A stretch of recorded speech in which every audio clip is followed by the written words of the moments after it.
हमनी से मजा उठा लो हो, हमनी से मजा उठा लो ये भौजी गाल पे गुलाल मालवा, नयन जलवा के कहीं तीज बरतिया की याद रखी। आप देख रहे हैं इसके गोल्ड टीवी सबसे निजी स्टार, और हमारे बीच एक ऐसे मेहमान बने हुए हैं जिन्होंने विद्यार्थी जीवन में रहते हुए आप भोजपुरी जगत में नाम कमाना चाहती है, आप भोजपुरी में कदम भी रख दी है, जिनका नाम है निशु सेरिया जी।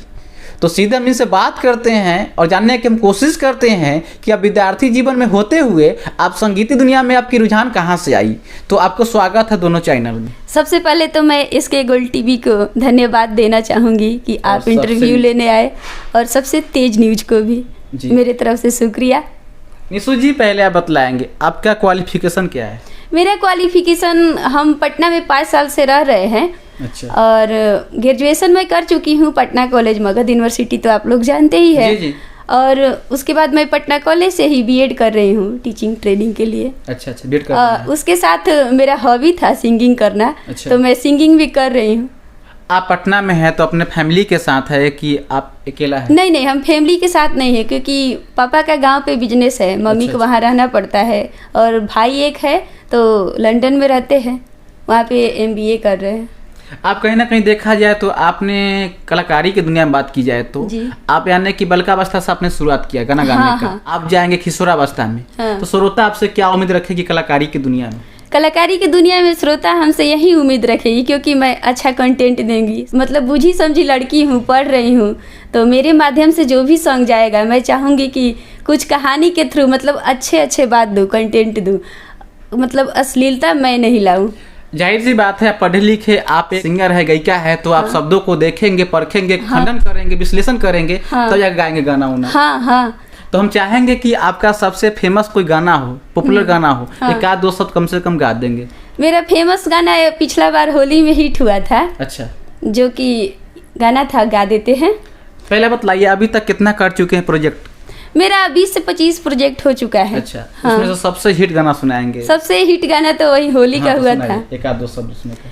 गाल पे गुलाल माला वाला ये भौजी, गाल पे गुलाल माला वाला, गाल पे गुलाल माला वाला ये भौजी, गाल पे गुलाल माला वाला, हमनी से मजा उठा लो हो, हमनी से मजा उठा लो ये भौजी, गाल पे गुलाल माला वाला, गाल पे गुलाल माला वाला ये भौजी, गाल पे गुलाल माला वाला। मेरा ये गाना आया हुआ था पिछला बार तरंग म्यूजिक के माध्यम से। अच्छा। और आप श्रोता लोग उसको बहुत अच्छा आशीर्वाद प्यार दिए हुए हैं। निशु जी, हाँ। आप जो है कि देखने में एकदम बच्चा लगते हैं, बाकी आपका कलाकारी दुनिया में बात की जाए तो आपको गजब के टैलेंट है, आपकी आवाज बहुत धाकर है। ऐसा आप लोग की कृपा है और भगवान का दिया हुआ गिफ्ट है। अच्छा। मैं तो यही मानती हूँ। और माता पिता का आशीर्वाद? हाँ, माता पिता का आशीर्वाद है। आपके फैमिली में बात की जाए तो पूरे घर के जितने भी सदस्य हैं आपके काम से सहमत हैं?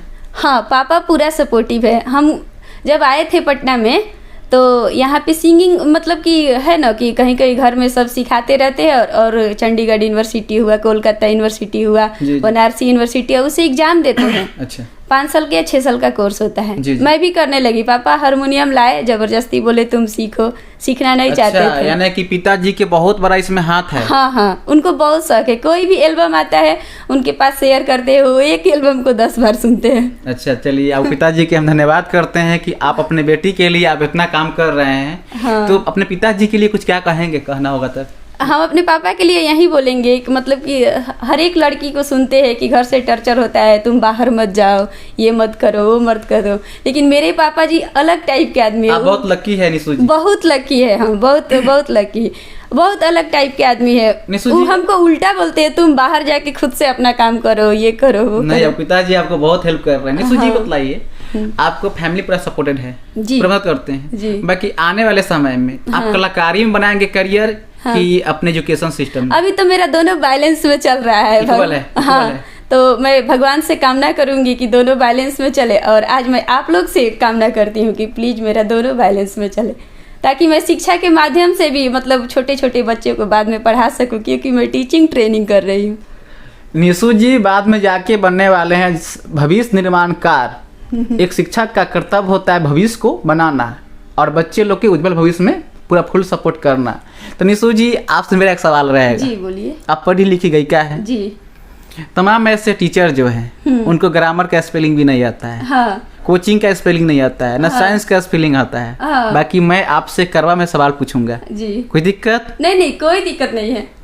आप भविष्य में बोल रहे हैं कि हम बच्चे लोग के पढ़ाएंगे, आप बीएड भी कर रही हो, हाँ। तो आप बतलाएंगे ग्रामर का स्पेलिंग क्या होगा?